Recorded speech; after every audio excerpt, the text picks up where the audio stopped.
The London Top Show is sponsored by Khatabook in association with CoinSwitch Kuber.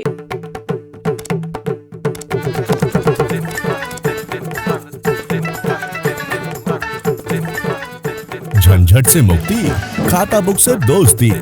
खाता book, business हुआ easy.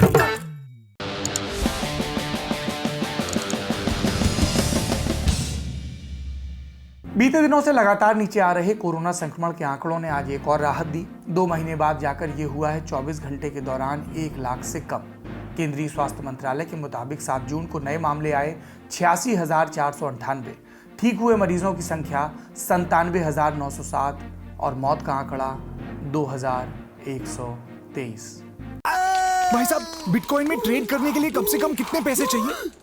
सिर्फ 100 रुपए में start कर सकते हो and takes only 5 minutes. CoinSwitch Kuber download करो और बिटकॉइन में ट्रेड करो। Fast, credible, flexible. ट्रेड कर बेफिक्र। कोरोना से जुड़े कुछ और अपडेट। महामारी की पहली लहर के दौरान भारी संख्या में लोग संक्रमित हुए थे, लेकिन किसी भी दिन सरकारी आंकड़ा 1 लाख से पार नहीं गया था।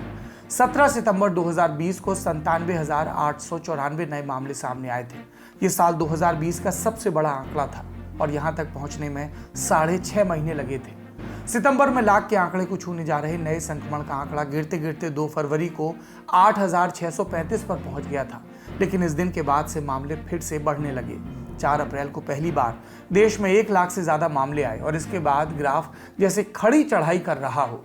7 मई को 4,14,188 मामले आए, जिसे पीक माना गया, क्योंकि इस दिन के बाद से फिर नए मामलों की संख्या क्रमशः घटती गई और अब हम अप्रैल के पहले हफ्ते वाली स्थिति में लौट आए हैं।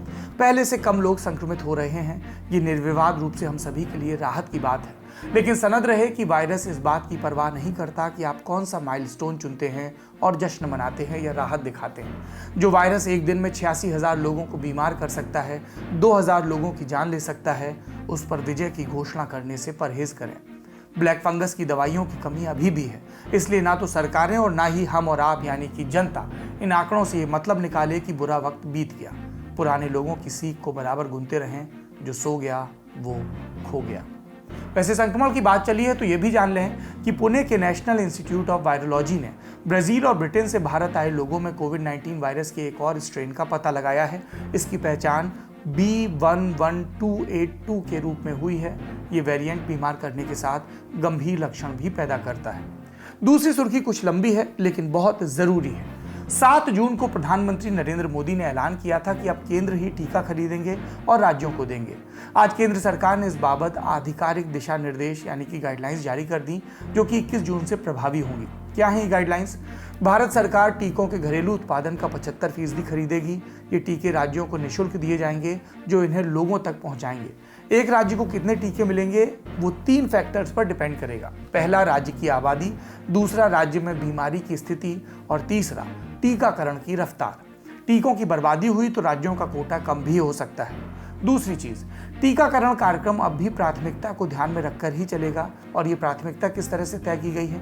सबसे पहले स्वास्थ्यकर्मी, फिर फ्रंटलाइन वर्कर्स जिसमें पुलिस और नगर पालिका के कर्मचारी और दूसरे आते हैं, फिर 45 वर्ष से ज़्यादा उम्र के नागरिक, फिर ऐसे नागरिक जिनकी दूसरी खुराक का समय आ गया है, और आखिर में 18 की उम्र से ऊपर के सभी नागरिक। 18 से 44 की उम्र के नागरिकों के मामले में राज्यों को प्राथमिकता तय करने का अधिकार दिया गया है। निजी अस्पतालों को टीका किस रेट पर मिलेगा, ये टीका बनाने वाली कंपनियां तय करेंगी। इस व्यवस्था में बदलाव पूर्व सूचना देने के बाद ही होगा। प्राइवेट हॉस्पिटल्स को घरेलू उत्पादन का 25% बेचा जाएगा। अस्पताल मरीज से टीके की कीमत के अलावा अधिकतम 150 रुपए का सेवा शुल्क ले पाएंगे। निजी अस्पतालों में टीकों वाली ये बात हमने कल भी बताई थी, लेकिन विस्तार से आज दोहराई, क्योंकि गाइडलाइंस के जरिए केंद्र ने सशुल्क टीकाकरण को प्रोत्साहन देने की कोशिश की है। गाइडलाइंस कहती है कि देश के सभी नागरिक मुफ्त टीके के हकदार हैं, लेकिन जो लोग टीके की कीमत चुकाने की स्थिति में हैं, उन्हें निजी अस्पताल में जाकर टीका लगवाना चाहिए। इतना ही नहीं, केंद्र सरकार ये भी चाहती है कि आप अपने अंदर लोक कल्याण की भावना लाएं और परमार्थ करें। सरकार इलेक्ट्रॉनिक वाउचर ला रही है। ये एक तरह का डिजिटल कूपन होगा, वैसा ही जैसा आपको गूगल पे जैसे ऐप्स पर मिलता है, जहां आप स्क्रैच करके 5 रुपए का कैशबैक पा लेते हैं। सरकार चाहती है कि आप टीकों के इलेक्ट्रॉनिक वाउचर खरीदें और ज़रूरतमंदों को दान करें। दान में मिले ये वाउचर निजी टीकाकरण केंद्रों पर भुनाए जा सकेंगे, जिनके एवज में टीका भी मिलेगा। ये भी टीकाकरण के प्राइवेट रूट के प्रोत्साहन की तरह है। बस इसमें दान को नत्थी कर दिया गया है। ये वाउचर ट्रांसफर नहीं होगा, यानी जिसके नाम से है वही उसे भुनाकर टीका लगवा पाएगा। कोविन ऐप के साथ सभी सरकारी और निजी टीकाकरण केंद्रों पर ऑन साइट रजिस्ट्रेशन भी शुरू होगा। पहले की तरह अब भी कहा गया कि केंद्र समय समय पर गाइडलाइंस की समीक्षा करेगा। तीसरी सुर्खी जुड़ी है महात्मा गांधी की प्रपौत्री आशीष लता राम गोविंद से। इन्हें साउथ अफ्रीका की एक अदालत ने धोखाधड़ी का दोषी पाया और 7 साल की सजा सुनाई। गांधी जी के दूसरे बेटे मणिलाल गांधी की बेटी है इला गांधी।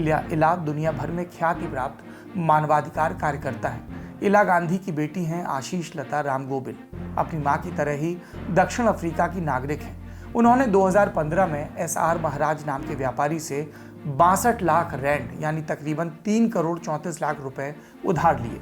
दावा किया गया कि वो इस पैसे से भारत से मंगवाए सामान पर कस्टम ड्यूटी चुकाएंगी। तय हुआ कि जब सामान की डिलीवरी हो जाएगी तो महाराज को उनके दिए उधार के साथ साथ फायदे में हिस्सेदारी भी मिलेगी। आशीष लता ने जो कागज दिखाए उनसे महाराज को लगा कि वाकई उन्होंने एक अस्पताल के लिए भारत से सामान मंगवाया है और माल बंदरगाह में फंसा हुआ है। महाराज ने पैसा दे दिया। सत्य क्या था? आशीष लता ने कोई सामान मंगवाया ही नहीं और जो कागज महाराज को दिखाए वो फर्जी थे। फिर महाराज ने मुकदमा किया और अब आशीष लता को सजा हुई है। चौथी सुर्खी मेहुल चौकसी से जुड़ी है। बारबरा जेरिबिका ने इंडिया टुडे से कहा कि मेहुल चौकसी को कथित रूप से अगवा करने में उनका कोई हाथ नहीं था। चौकसी को जब डोमिनिका में गिरफ्तार किया गया तो खबर आई कि उनके एक महिला से संबंध थे। बाद में कहा गया कि ये महिला चौकसी को पकड़वाने के लिए चलाए गए खुफिया ऑपरेशन का हिस्सा थी और इसी महिला की पहचान बारबरा के रूप में हुई। बारबरा का कहना है कि अगस्त 2020 में चौकसी उन्हें मिला, अपना नाम राज बताया। बारबरा ने दावा किया कि चौकसी ने उनसे दोस्ती की, हीरों की अंगूठियां और ब्रेसलेट दिए जो नकली निकले। बारबरा ने दावा किया कि चौकसी के वकील और परिवार वालों ने उनका नाम इस केस में घसीटा, जिनके चलते उनका परिवार तनाव में है।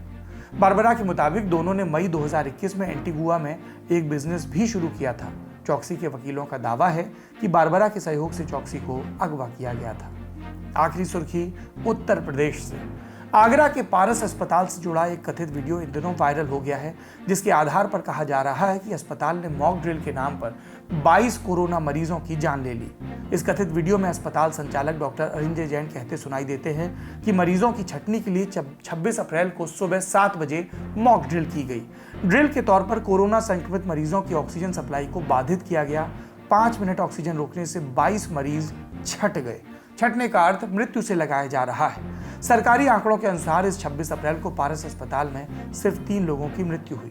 वीडियो सामने आने के बाद हंगामा हुआ और विपक्ष के नेता राहुल गांधी ने भी इस संबंध में ट्वीट कर बीजेपी को घेरने की कोशिश की। लेकिन इस मामले में अपडेट क्या है? जिलाधिकारी आगरा ने अस्पताल को सीज कर दिया। ये आदेश मौके पर करीब 2 घंटे जांच करने के बाद जारी किए गए। पारस हॉस्पिटल के संचालक डॉक्टर अरिंजय जैन के खिलाफ महामारी अधिनियम के तहत मुकदमा कायम होगा। शुरुआती खबरों के मुताबिक प्रशासन का मानना है कि उन्होंने वीडियो में मोदी नगर में ऑक्सीजन खत्म होने की जो बात कही वो भ्रामक सूचना के दायरे में आती है। प्रशासन ने अस्पताल में भर्ती मरीजों को दूसरे अस्पतालों में शिफ्ट करना भी शुरू कर दिया है।